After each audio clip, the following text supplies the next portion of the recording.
Meu nome é Álvaro, 68 anos, e tudo aconteceu no dia em que, por ironia, era para eu ser celebrado, meu aniversário. Um domingo qualquer, daqueles que normalmente significariam um almoço em família, talvez um bolo simples, netos correndo pela sala, conversa solta entre o cheiro do assado e o barulho da chaleira. Mas naquele dia, eu virei silêncio. Ou melhor, virei peso, um incômodo, um número a mais na conta de alguém. A casa estava cheia, como raramente ficava. Minha filha Carolina havia convidado os irmãos, os cunhados, os sobrinhos, até o vizinho com quem eu quase não falava. A mesa posta com esmero, o churrasco já aceso no quintal, cerveja gelada, música baixa. Tudo parecia caminhar para algo leve, agradável, mas havia um detalhe. Ninguém me deu os parabéns, nenhum abraço, nenhum feliz aniversário, pai. Era como se eu estivesse ali apenas ocupando uma cadeira vaga, como se eu fosse o convidado de alguém e não o motivo da reunião. Esperei. Às vezes o afeto vem atrasado. Tentei me convencer disso. Até que, já com todos sentados, Carolina pegou uma taça de vinho e se levantou. Pensei, agora sim, é o brinde. O momento. Fiquei em silêncio, tentando conter aquele sorriso ansioso e bobo de quem se ilude com pouco. Ela ergueu a taça e disse: Bom, antes que alguém toque nesse assunto, vamos ser sinceros hoje. Acho que todos aqui sentem o mesmo. Eu só vou dizer o que muitos não têm coragem de dizer. Olhei em volta. Todos atentos. Alguns até rindo de canto de boca. Pai, honestamente, ninguém te quer mais aqui. É só mais uma boca para alimentar. E todo mundo aqui concorda. A gente já faz o que pode. A casa é pequena, as contas são altas. E, sinceramente, a gente não consegue mais. Por um segundo, o som do mundo parou. A faca na minha mão, que eu usaria para cortar o pão, ficou suspensa no ar. O garfo caiu no prato. Ninguém reagiu. Não houve choque. Não houve constrangimento. Nenhuma tentativa de desfazer o mal-entendido. Apenas a confirmação visual. Minha nora abaixou os olhos como quem evita se envolver. Meu genro mordeu o lábio e ficou imóvel. Meu neto, o que mais me pedia historinhas à noite, se levantou da cadeira e abraçou a mãe. Abraçou ela. Não a mim. Não o avô rejeitado. Ela. A autora da sentença. Eu não chorei. Acho que foi o contrário. Fiquei tão quieto, tão duro por dentro, que qualquer lágrima teria que atravessar um campo de sal antes de escorrer. Eu só abaixei os olhos, empurrei o prato devagar, como se não quisesse incomodar nem com o barulho da louça. E levantei. Nenhum som. Nenhuma mão no ombro. Nenhum "espera, pai". Ela não quis dizer isso. Nada. Fui até o quarto que usava nos fundos da casa. O antigo depósito que reformaram às pressas quando fiquei viúvo e precisei de abrigo. Ali onde mal cabia minha cama, minhas roupas e os poucos objetos que ainda me pertenciam de verdade. Me tranquei. Me sentei. E ouvi o som das risadas voltando do lado de fora. Como se tivessem tirado um peso da sala. Como se, ao me calar, eu tivesse dado permissão para que eles se sentissem aliviados por ter me exposto. Naquela noite, não houve bolo. Nem vela, nem canto desafinado de parabéns. Quando o som das conversas cessou e a casa mergulhou no silêncio da madrugada, fui até a cozinha. Os restos do jantar ainda estavam sobre a pia. Peguei um pedaço de carne fria e comi em pé. Bebi um copo d'água. E voltei ao quarto. Deitei sem tirar os sapatos. O teto do cômodo era rachado. Tinha um ponto de mofo numa das quinas. E mesmo assim, eu o encarei como se ele pudesse me responder o que tinha acontecido. Mas eu sabia. No fundo, eu sempre soube. A sensação que ficou ali comigo naquela noite foi a de que a gente só vira invisível depois que cumpre tudo o que esperavam da gente. Eu já tinha sido o pai que segurou a mão na febre, o marido que bancou a casa com 2 empregos, o avô que buscava os meninos na escola. Mas agora eu era um velho com um prato a mais na mesa. E não importava que parte daquela mesa tivesse sido comprada com meu suor. Eu dormi pouco. Mas quando acordei, antes mesmo do sol subir, eu já sabia o que fazer. Porque se a minha existência era um incômodo, então eu daria a eles exatamente o que queriam. Silêncio. Mas o tipo de silêncio que pesa. O tipo de silêncio que não some com o tempo. Que cobra. E foi nessa manhã, ainda com o céu manchado de cinza, que comecei a escrever. Com calma, com frieza. Apenas um papel, uma carta, e o lugar certo para deixá-la, a bolsa de trabalho da Carolina. Mas isso é só o começo. Na manhã seguinte, enquanto o mundo ainda estava quieto, eu permaneci sentado na beira da cama, com os cotovelos apoiados nos joelhos e os olhos fixos em um ponto qualquer da parede. Havia algo naquela parede branca e sem graça que me lembrava a sala de estar da antiga casa, onde Carolina deu seus primeiros passos, antes dela aprender a usar palavras afiadas como faca, antes dela aprender que palavras, quando ditas com naturalidade, cortam mais do que gritos. O silêncio daquela manhã pesava nos ossos, como se eu tivesse envelhecido 20 anos em uma noite só. Eu não era só o pai esquecido. Eu era agora o homem sem brinde, sem nome na celebração, sem cadeira no futuro da própria casa. Eu levantei com calma, ajeitei o lençol como fazia quando servi no exército, e vesti a mesma camisa de botões gasta de tantas lavagens, a mesma que ela mesma um dia me deu de presente de Natal. Para te deixar mais elegante, pai, ela disse. Hoje eu vestia como se fosse uma armadura, não por vaidade, mas por orgulho. Era o que ainda restava de mim que não dependia deles. A cozinha estava vazia. As louças do churrasco da véspera empilhadas na pia, o cheiro de gordura ainda suspenso no ar, e o bolo, sim, havia um bolo, ainda dentro da embalagem de isopor do mercado. Nunca foi aberto. Ninguém acendeu uma vela. Ninguém sequer lembrou que ele existia. Ele estava ali como eu, ignorado, deixado de lado, como algo comprado por obrigação, mas esquecido no calor da autopromoção coletiva. Me aproximei, abri a tampa e olhei a cobertura meio derretida, o nome escrito com glacê azul. Parabéns, Álvaro. Aquilo doeu mais do que qualquer palavra.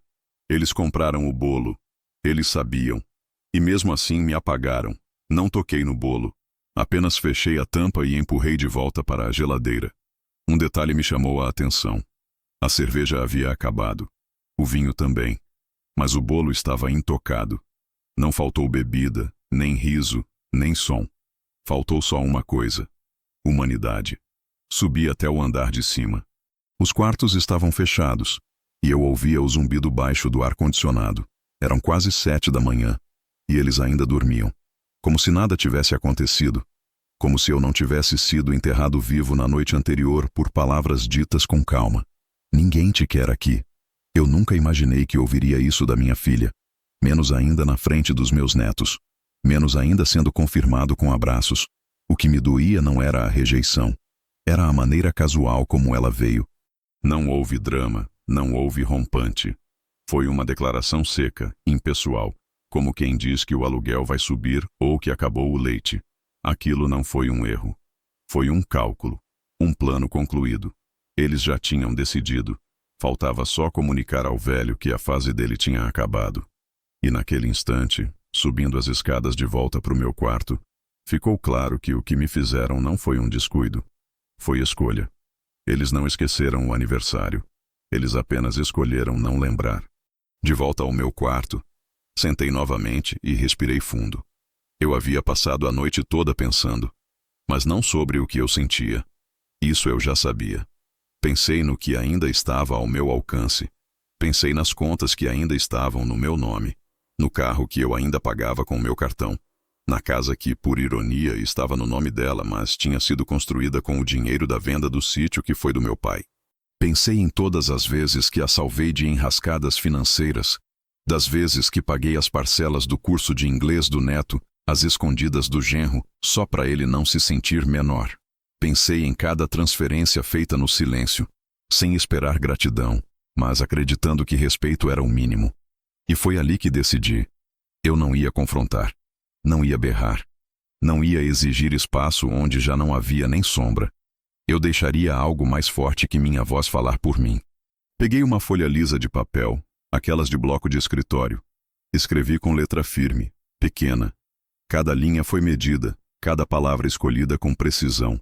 Não era uma carta de desabafo, era um ponto de virada. E mais do que tudo, era uma semente. Não revelava tudo, mas plantava algo. Uma dúvida, uma inquietação. algo que não permitiria que ela dormisse de novo com a consciência tranquila. Dobrei com cuidado. Fiquei olhando para o papel por alguns segundos.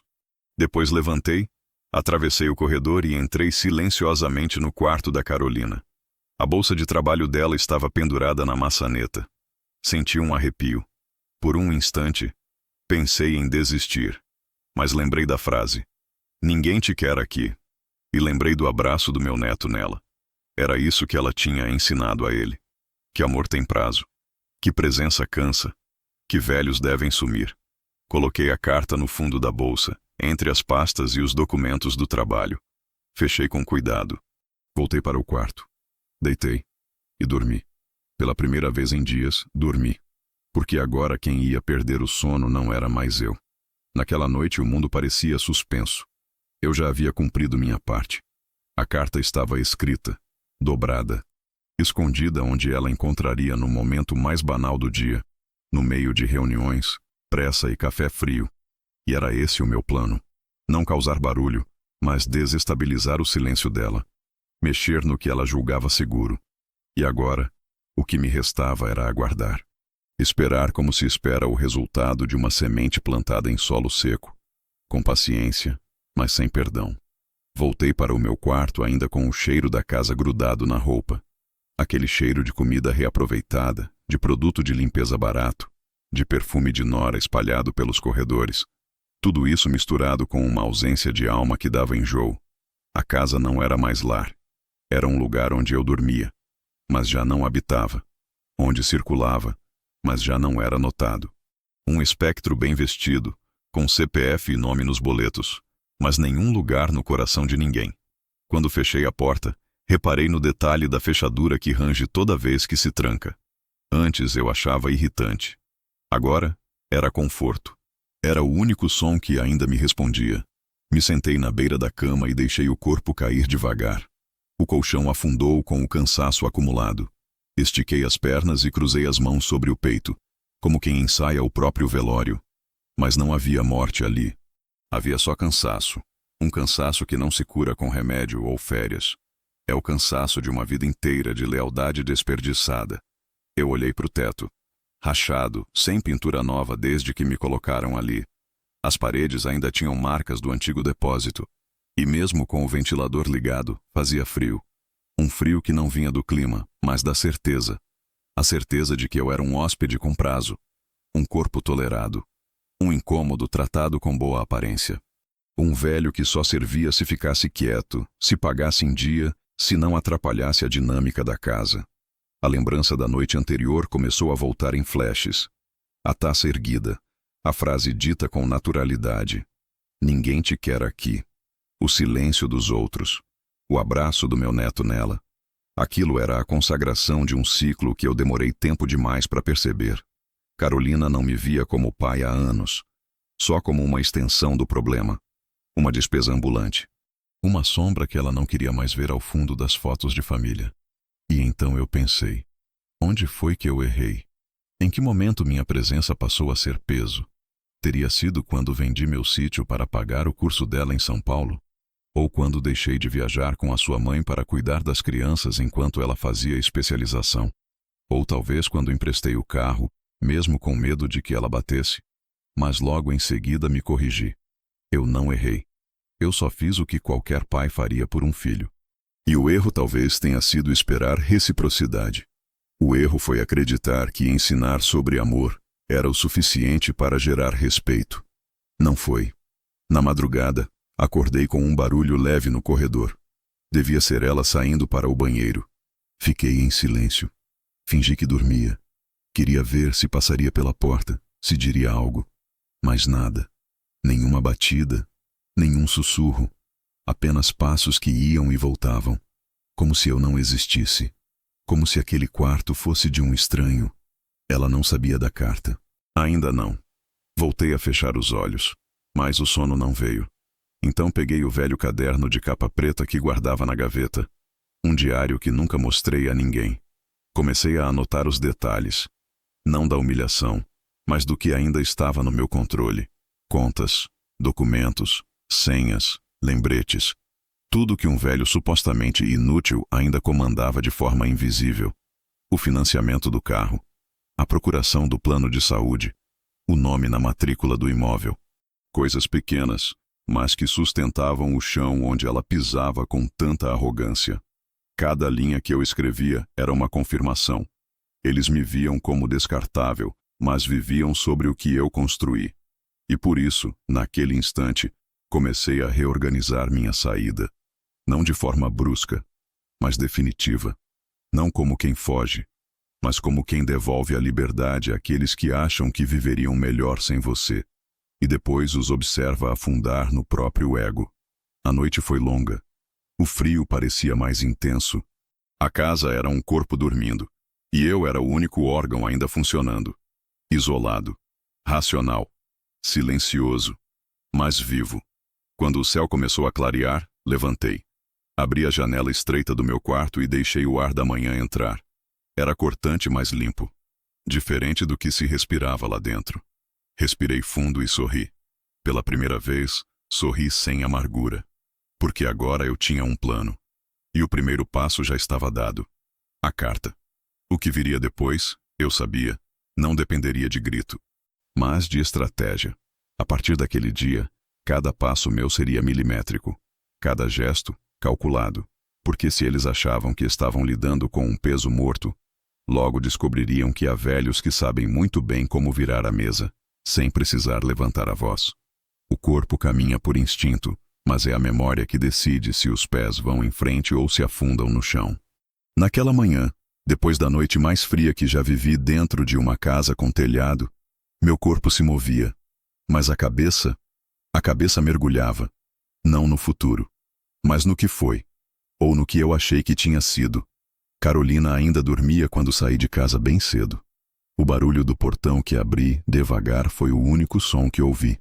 Nenhum quarto se acendeu, nenhuma persiana se moveu.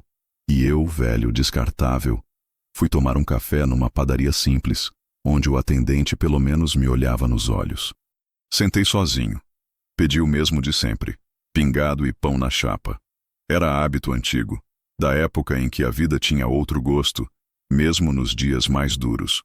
Enquanto o pão dourava na chapa e o cheiro de café fresco enchia o ambiente, os pensamentos começaram a me cercar como um redemoinho. Não era saudade, era mais violento que isso. Era revisão. Um tipo de auditoria que só se faz quando você percebe que por 30 anos assinou contratos invisíveis de afeto que ninguém do outro lado tinha a intenção de cumprir. Eu lembrei de quando Carolina me ligou chorando, dizendo que ia perder o estágio porque não tinha como pagar o aluguel em São Paulo. Eu vendi meu carro naquela semana. Disse que era hora de trocar de modelo, mas a verdade é que andei de ônibus por 1 ano e meio só para garantir que ela não saísse da faculdade. Ela nunca soube disso. Nunca perguntou. Só dizia, obrigada, pai. Você é incrível. Até o dia que passou a me ver como estorvo. Lembrei da noite em que o marido dela perdeu o emprego e os dois chegaram aqui com os meninos, desesperados. Eu abri as portas. Dormi no sofá por semanas. Passei noites com meu neto mais novo nos braços para que ela pudesse dormir. Fui chamado de herói por um tempo. Hoje sou chamado de despesa. Lembrei dos natais que preparei sozinho depois que minha esposa morreu. Carolina dizia estar sem cabeça. Os filhos estavam grandes demais para se importarem com árvore ou ceia. Então era eu que pendurava as luzes, que fazia questão de manter viva alguma tradição. Você ainda perde tempo com isso? Ela perguntou 1 ano. Desde então, guardei os enfeites e nunca mais os toquei. Na mesa da padaria, minha mão tremia levemente ao segurar a xícara. Não era Parkinson, era lucidez. Porque naquele momento, com cada lembrança me atravessando como cacos de vidro, uma coisa ficou muito clara. Eu não era inocente. Eu criei Carolina com o melhor que pude, mas talvez tenha criado também uma mulher que acreditou que amor não exige manutenção. Que respeito pode ser deixado para depois. Que pai é eterno, até ser incômodo. Terminei meu café devagar. Paguei a conta e saí. O sol começava a aparecer entre os fios dos postes e a sujeira das calçadas. E ainda assim, aquela luz parecia mais honesta que tudo que eu tinha dentro de casa. No caminho de volta, passei em frente à casa de um antigo amigo, o Sr. Orestes. com quem trabalhei anos atrás. Ele faleceu ano passado. Sua filha cuida da casa agora. Era conhecida por ser rebelde, mas ali estava ela, todos os dias na calçada, limpando, pintando, cuidando das plantas do pai que já não estava mais lá. Pensei comigo. Às vezes, os filhos que mais dão trabalho na juventude são os únicos que aprendem o que significa gratidão. Quando entrei em casa, a Carolina já havia saído. A bolsa com a carta, claro, também. A casa parecia maior do que era. O silêncio ali dentro era diferente do silêncio que me acompanhava no quarto. Esse era cheio de eco, como se a própria estrutura da casa soubesse que algo estava por vir. Caminhei devagar até o sofá da sala. Sentei. Olhei em volta. Os porta-retratos com fotos antigas me encaravam como fantasmas. Eu em aniversários. Eu em batizados. Eu em formaturas. Sempre nos cantos. Sempre sorrindo. Sempre presente. Só não estava presente ali, naquele presente. Ali eu era apenas ausência. O a mais. A boca a mais. A despesa a mais. O incômodo a mais. Mas a ironia, a maioria das contas ainda estavam no meu nome. Água, luz, condomínio, plano de saúde. E ela achava que me tirando da mesa me tirava da equação. O que ela não sabia era que os alicerces da vida confortável que ela ostentava, do carro automático à creche particular dos filhos, tinham sido erguidos sobre o meu nome, o meu suor, e que, mesmo em silêncio, eu ainda podia fazer cada tijolo tremer. Me levantei, fui até o armário onde guardava os documentos, revisei tudo, separando em 3 pilhas o que ainda estava no meu nome, o que podia ser transferido e o que bastava um telefonema para encerrar. Era como desmontar uma casa peça por peça, mas sem barulho. Porque o silêncio é o único som que o orgulho não consegue ignorar. E naquele dia, entre recordações que ardiam como febre e constatações frias como gelo, percebi. Carolina não apenas tinha me descartado, ela havia me subestimado. E isso tinha um custo. Ela ainda não sabia que a carta era só o começo. O que eu escrevi naquela carta não era uma explosão. Era uma incisão. Um corte preciso, cirúrgico. Não dizia mais do que o necessário, mas deixava claro que o jogo havia mudado. Eu não gritei, não pedi explicações, não argumentei, e esse foi o veneno. A ausência de reação era em si uma resposta. E agora, do outro lado da cidade, a minha filha começaria a ouvir os primeiros ecos desse silêncio. E dessa vez, eu não seria o peso. Seria o estopim. A caneta que usei para escrever foi a mesma que um dia ela me deu quando passou no vestibular. Um presente bobo, com meu nome gravado em dourado. Pai, agora você escreve seus próprios sonhos. Era só um gesto, mas me marcou. E ali estava ela, anos depois, sendo usada para escrever algo que não era sonho, era limite. A carta tinha exatas 9 linhas, sem insultos, sem acusações diretas. Apenas constatações. E uma única pergunta ao final. Você está pronta para viver sem o que acha que já é seu, mas nunca foi? Dobrei o papel e coloquei dentro de um envelope vermelho, desses que normalmente guardam cartões de aniversário ou declarações de amor. Não era por acaso. Era por ironia. O envelope vermelho seria a única lembrança daquele aniversário que Carolina se recusou a reconhecer, e a única que ela jamais esqueceria. Naquela manhã, enquanto ela se apressava pela casa, ajeitando o blazer sobre os ombros e calçando os sapatos no corredor, seu rosto não mostrava nada. Nenhuma tensão. Nenhum indício de que o mundo dela estava prestes a rachar. Ela passou por mim na sala sem dizer bom dia. Pegou a bolsa no encosto da cadeira, como fazia todos os dias, e saiu. O portão bateu com força. O carro deu partida. E eu fiquei em pé, ainda na mesma posição, olhando para a porta fechada, como quem assiste à primeira peça de um dominó tombar. Era só uma questão de tempo. Voltei para o meu quarto e sentei diante da pilha de documentos que havia separado no dia anterior. Tudo estava em ordem. Meu nome, meu CPF, meus comprovantes. Decidi então fazer as primeiras movimentações. Peguei o telefone e liguei para o banco. Pedi o cancelamento do cartão adicional que Carolina usava. Aquele que ela dizia ser emergência, mas com o qual já havia comprado tênis para o neto, roupas de marca e até parcelado um cruzeiro que eu nunca soube que fizeram. A atendente confirmou meus dados e perguntou o motivo do cancelamento. Preciso reorganizar minha vida, eu disse. E ela respondeu com um "Entendo, senhor", que foi mais acolhedor do que qualquer coisa que ouvi dentro de casa nos últimos 5 anos. Depois liguei para a operadora do plano de saúde e retirei o nome dela e das crianças do convênio. Não era maldade. Era justiça. Afinal, se eu era um peso, por que continuava carregando o sustento de 3 gerações? Ela queria independência. Que tivesse. Mas inteira. Pela tarde, fui até uma pequena papelaria no centro e comprei uma nova pasta organizadora. Não queria mais misturar o que era meu com o que era deles. A pasta era azul, simples, com etiquetas. Escrevi em uma delas: apenas o que me pertence.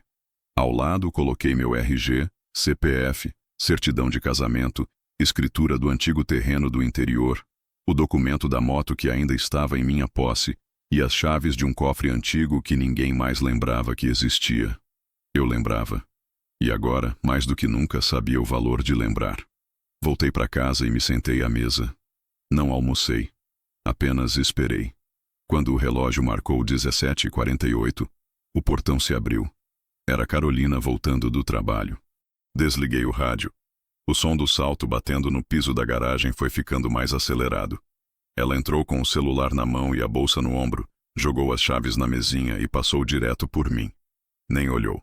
Subiu as escadas e sumiu no quarto. 5 minutos depois, ouvi o som abafado do zíper sendo aberto. E então o silêncio. Um silêncio tão denso que parecia escorrer pelas paredes. Imaginei o momento.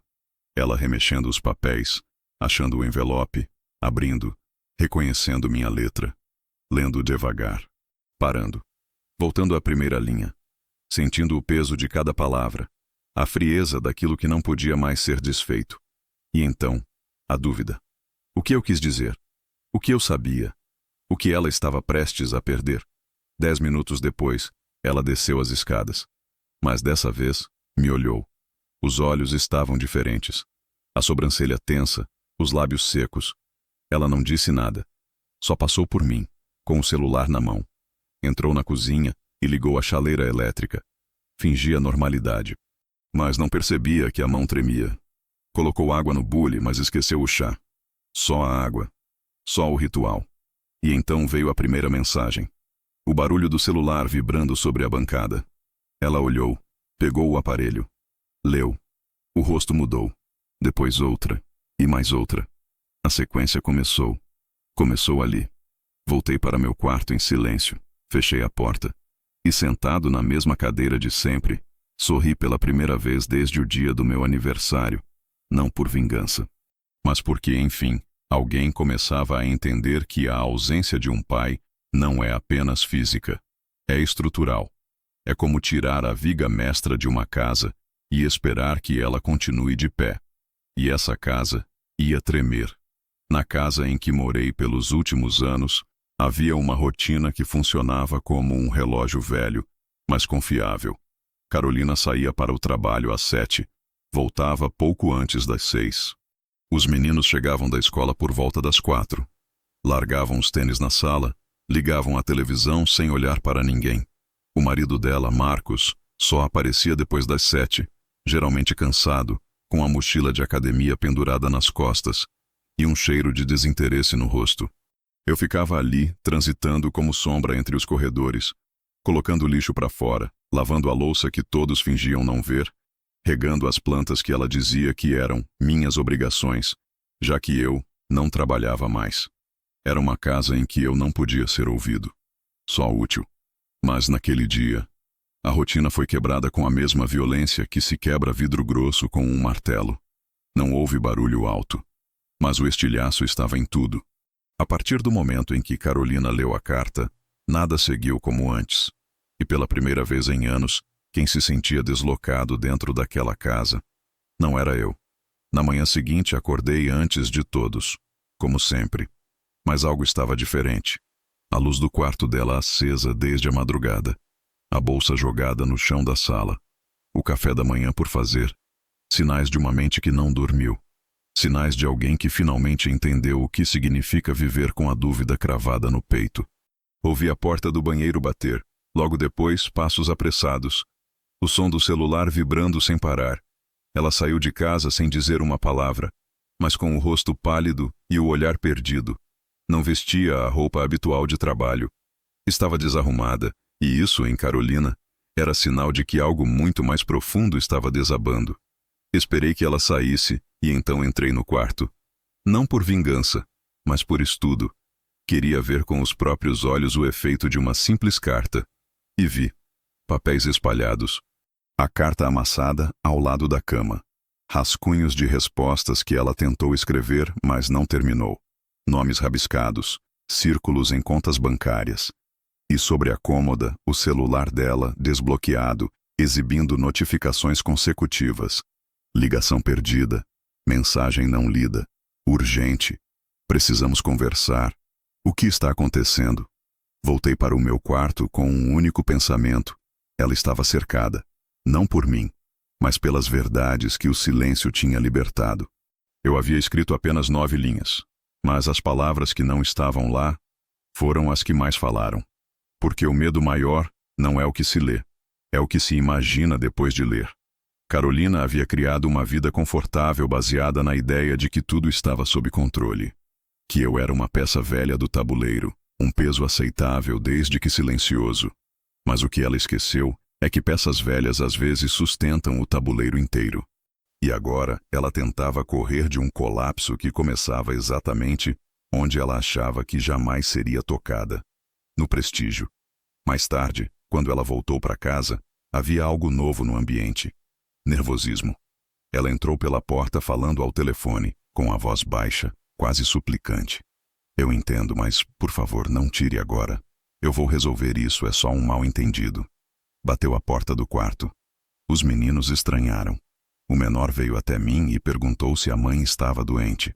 Eu disse que talvez estivesse cansada, mas o que ela estava era cercada. No dia seguinte, vi o primeiro efeito real. A caixa do correio tinha uma notificação do banco. Um envelope branco, grosso. Peguei, li o remetente e deixei sobre a mesa da cozinha. Não abri. Não precisava. Eu sabia o que havia dentro. Confirmação do cancelamento do cartão adicional. O mesmo que ela usava para fazer compras como se fosse natural, como se meu nome fosse extensão do dela. Ela viu o envelope e congelou. Abriu devagar, como se suspeitasse de explosivos. Leu. E pela primeira vez, desde que fui morar ali, vi minha filha sentar à mesa, sem voz, sem saber o que dizer. Ela me olhou, mas eu continuei lendo meu jornal, como se nada estivesse acontecendo, como ela fazia comigo quando eu falava sobre a conta de luz, ou sobre o encanamento vazando, e ela fingia não ouvir. No final da tarde, outra notificação, a escola dos meninos ligando. O sistema acusava o convênio de saúde como cancelado. Ela atendeu no viva voz, sem perceber.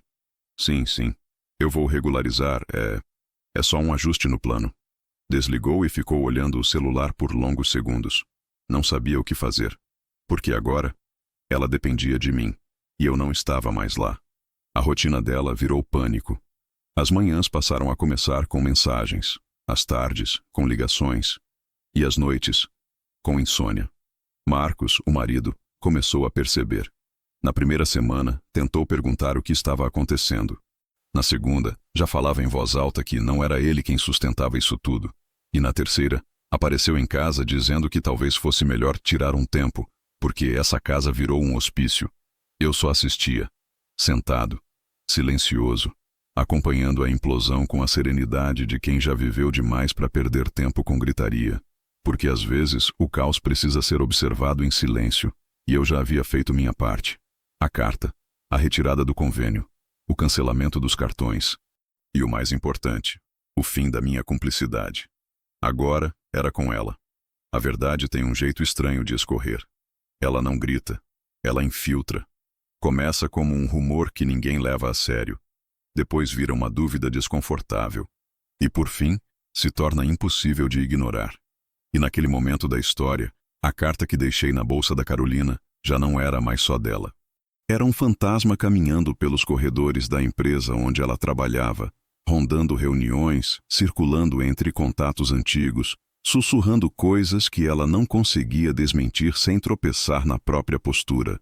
Tudo começou de forma sutil. Um amigo dela do trabalho ligou para o fixo da casa. Um número que nunca tocava. Atendi com a voz calma, sem me identificar de imediato. Oi, é o pai da Carolina? Ele perguntou. Confirmei. Desculpa incomodar, é que... ela está bem? A pergunta era simples, mas a hesitação dizia muito. Havia algo por trás. Aquele tom cuidadoso como quem pisa em solo instável. Ela saiu mais cedo hoje, estava estranha. Ele completou. A gente ficou preocupado porque... Bem, ela recebeu uma carta e depois disso começou a mudar o tom com todo mundo. Você sabe do que se trata? Eu disse apenas, ela sabe. E desliguei. A partir daí, tudo acelerou. A Carolina, que sempre se gabou de ter controle absoluto da própria imagem profissional, começou a mostrar sinais de falha. Passou a responder e-mails fora do tom. Esqueceu compromissos. Discutiu com o supervisor durante uma apresentação.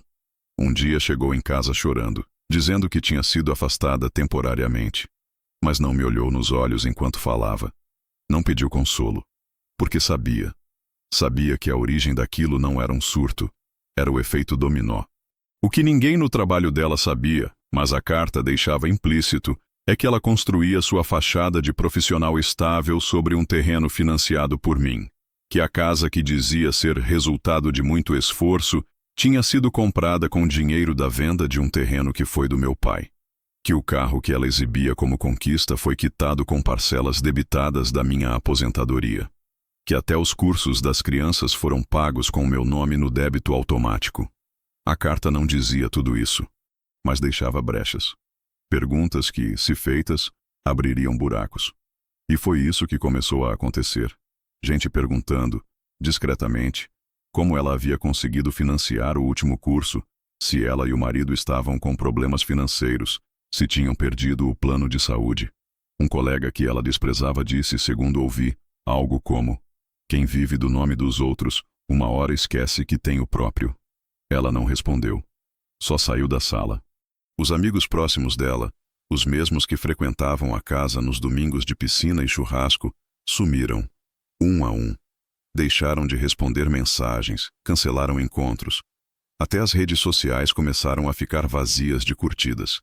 Dezenas de fotos deletadas, postagens editadas, biografia alterada. E, em certo momento, silêncio absoluto. Foi como assistir alguém tentar apagar pegadas no concreto seco. Marcos, o marido, se mostrava mais distante a cada dia. Começou a dormir no quarto dos meninos, alegando que precisava acordar cedo para trabalhar. Mas eu ouvia os dois discutindo baixinho no corredor. O que foi que você fez? Ele perguntava. Você mexeu com alguém que não devia. E agora tá sobrando para mim também. Uma noite Carolina sentou na minha frente e pela primeira vez em semanas falou de verdade. Não como quem comanda, mas como quem está prestes a afundar. Pai, o que você escreveu naquela carta? Você contou para mais alguém? Eu a encarei. Disse apenas, não precisei. Ela ficou me olhando com os olhos vermelhos. Tem gente me mandando mensagens anônimas. Gente perguntando sobre nossa casa, sobre dinheiro, até sobre você. Ela não perguntava por preocupação. Perguntava por desespero. Você quer me destruir? Eu respirei fundo. Não. Quero que você se veja. Ela chorou. De verdade. Mas mesmo no choro, ainda havia orgulho. Ainda havia resistência. Porque certas pessoas não choram por arrependimento. Choram porque perderam o controle. Porque não sabem mais manipular o enredo. 2 dias depois, a bomba final explodiu. O nome dela apareceu num grupo de discussão de ex-funcionários da empresa. Alguém vazou a informação de que ela estava sendo investigada internamente por conflito de interesses. Usava cartão corporativo para despesas familiares, com justificativas frágeis. Aquilo não veio de mim. Mas foi resultado da rachadura que a carta provocou. Um vazamento que ela não conseguiu estancar. Porque quando a estrutura é falsa, qualquer batida revela a farsa. Naquela noite, ouvi o grito.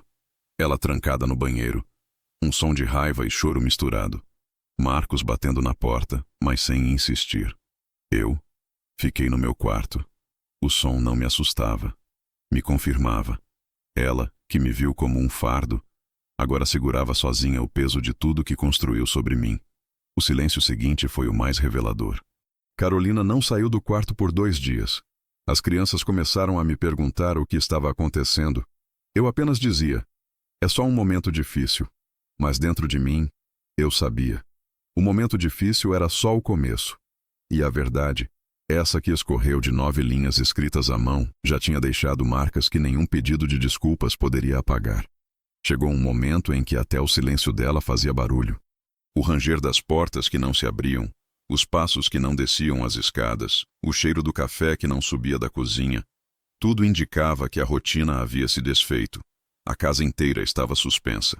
Os meninos continuavam indo para a escola. Marcos saía cedo e voltava tarde. Mas Carolina se trancou dentro dela mesma. E o resto da casa passou a girar em torno de uma ausência inquieta.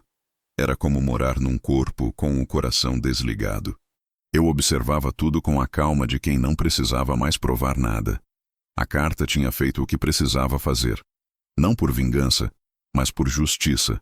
Porque quando alguém pisa em você na frente dos outros e ninguém te defende, o único jeito de ser ouvido é fazer o chão sumir sob os pés de quem riu. Nos primeiros dias, ela tentava manter a pose. Lia as mensagens no celular com a postura de quem tem tudo sob controle. Às vezes fingia que era só trabalho. Outras dizia que estavam exagerando com ela. Mas o que os olhos dela mostravam era outra coisa. Pânico. Era um pânico elegante e contido. Mas era pânico. Porque quando a imagem começa a rachar, o orgulho tenta colar com silêncio. Só que o silêncio, quando é fingido, vira desespero. Ela começou a atender ligações no viva voz, mas sempre fora de tom.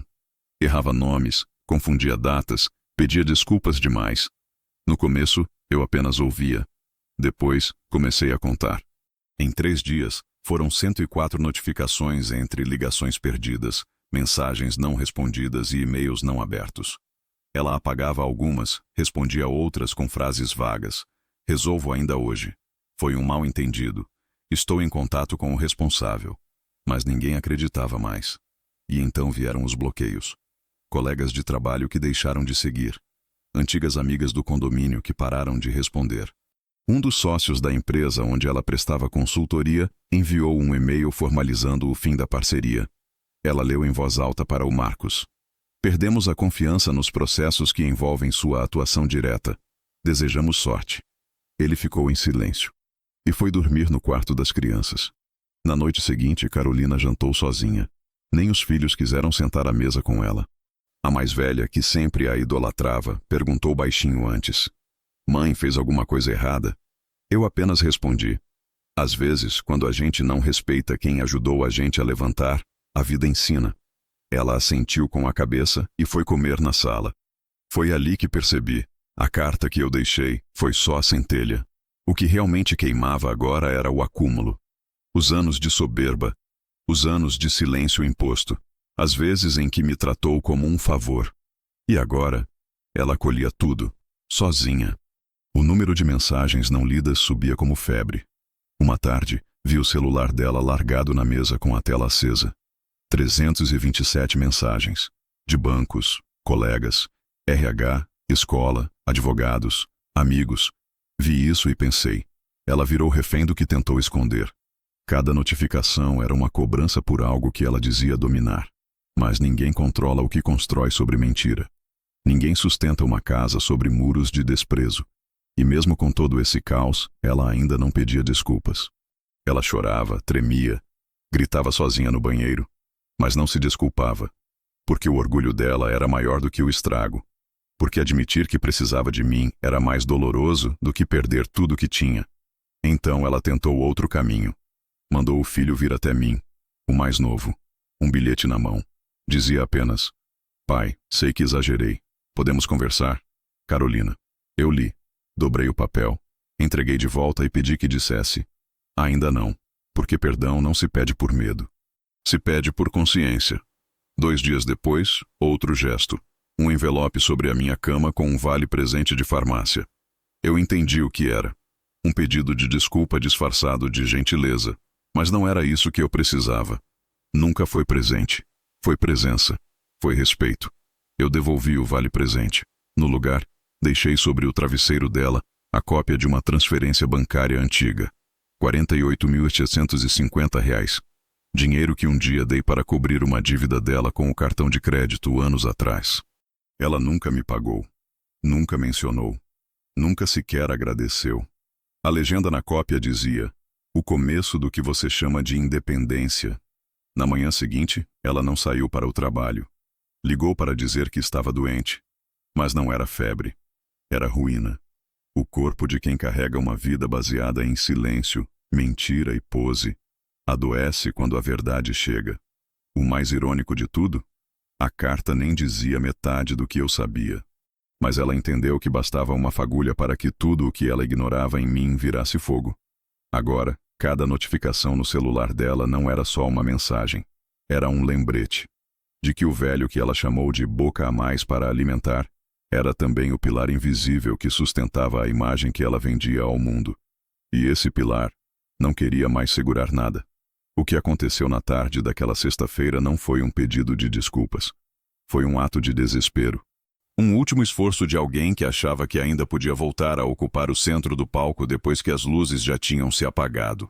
Carolina, a filha que um dia me disse, "Ninguém te quer aqui", voltou à mesa da sala com os olhos fundos, a boca seca e as mãos trêmulas, como quem não comia direito há dias, como quem finalmente entendeu que o silêncio também fala. E às vezes grita. Estava um dia abafado, pesado, daqueles que fazem a casa parecer menor. Os meninos tinham ido passar o fim de semana com o pai, que desde a explosão vinha evitando qualquer contato visual comigo. A casa estava vazia, em todos os sentidos, silenciosa demais. E ela surgiu ali, na minha frente, com uma bandeja nas mãos, como se aquilo fosse suficiente. Um prato de sopa, 2 torradas murchas e uma colher de chá. Colocou sobre a mesa. Não disse nada, só sentou. Eu fiquei parado, encostado no batente da porta, observando. Ela ajeitou a gola da blusa, fingiu olhar o relógio, limpou o canto da boca com um guardanapo limpo demais para ter sido usado. Evitava me encarar, mas cada gesto denunciava uma coisa. Ela queria controle. Ainda acreditava que podia retomar a narrativa. Que bastava falar certo, fazer um gesto de filha atenciosa, que tudo voltaria ao ponto anterior. Mas eu não era mais o mesmo homem de antes da carta. A mesa era a mesma. O tampo de madeira arranhado, as cadeiras bambas, os porta-copos que ela nunca deixava fora de ordem. Mas havia algo diferente ali. O lugar onde antes me sentava estava vazio. E foi proposital. Ela montou a bandeja, mas não colocou uma cadeira para mim. Não por esquecimento, mas porque não sabia mais onde me encaixar. Eu era agora o enigma da casa, o imprevisto, a figura que não se movia como antes. E isso a deixava desconfortável. "Pai", ela começou, a voz saindo baixa, como se tivesse ensaiado 1000 vezes. Eu pensei muito. Eu não respondi. Continuei em pé, só observando. Sei que cometi erros, sei que falei o que não devia, mas tudo isso que está acontecendo está indo longe demais.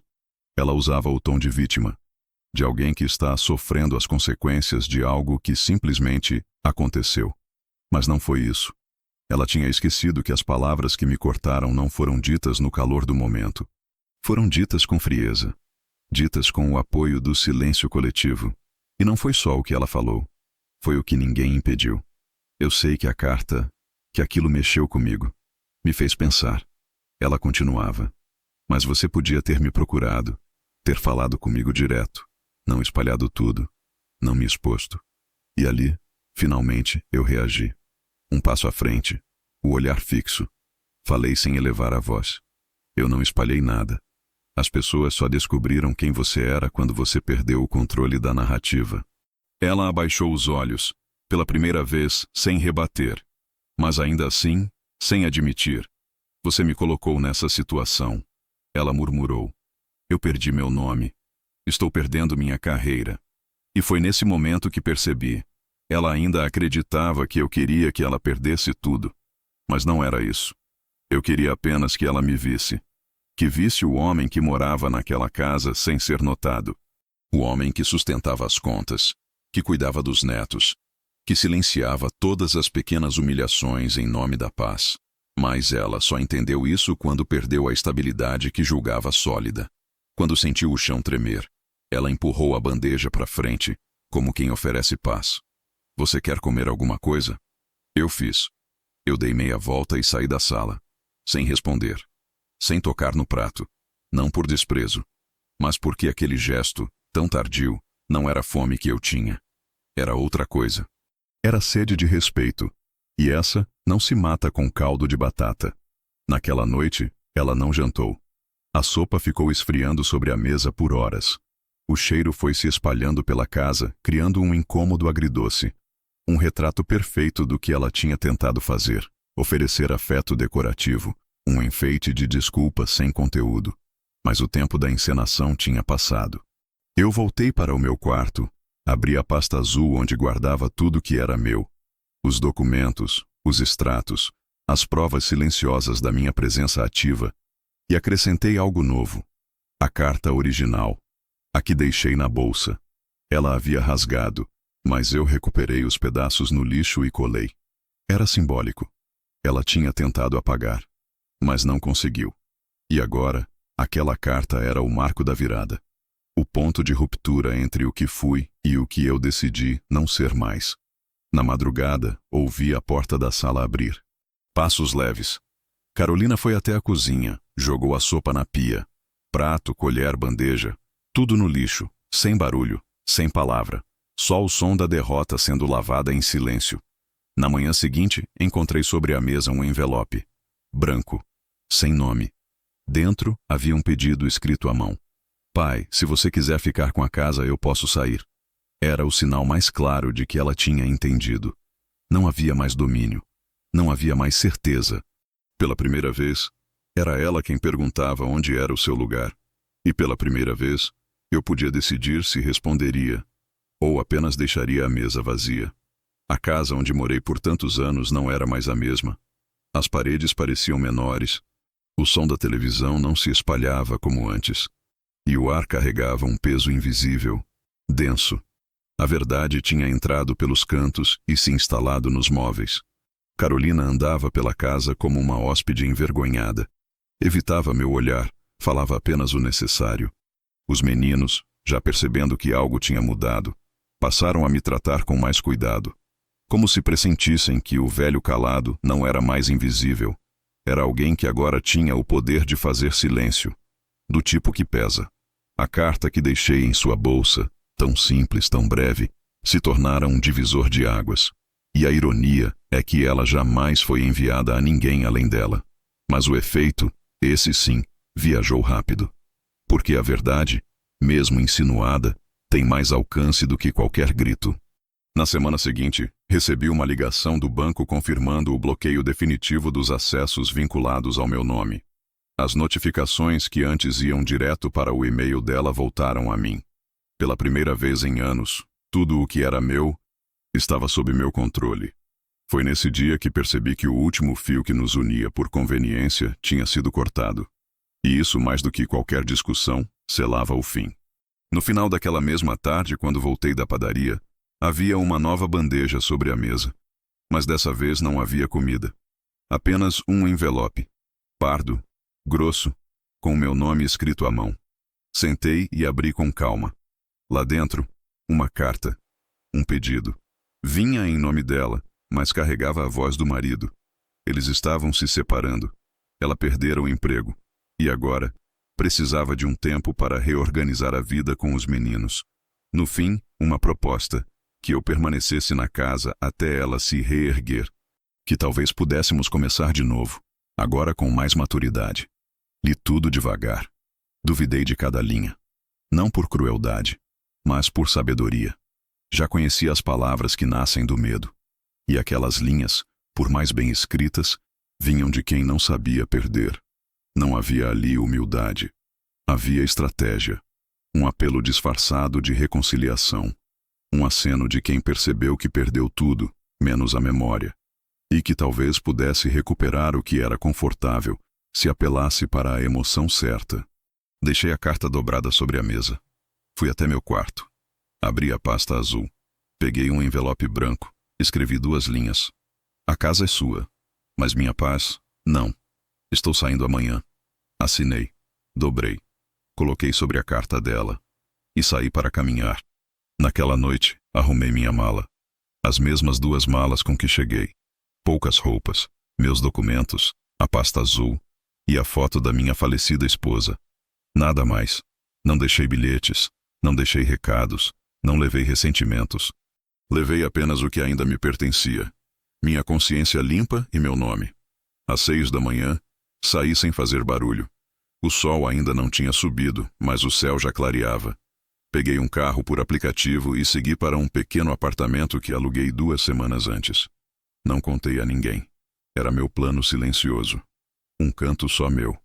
Menor, simples, mas com porta e chave no meu nome. Um lugar onde o café não esfria por esquecimento. Onde não existe sala cheia sem parabéns. Onde o silêncio não dói.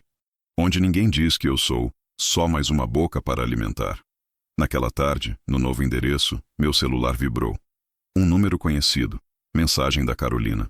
Pai, podemos conversar? Ignorei. 10 minutos depois, outra. Por favor, me responde. Estou desesperada. Depois, não sei o que fazer. E mais uma, e outra, e outra. Em 2 horas, eram mais de 20. Em 3 dias, chegaram a 327. Eu as li?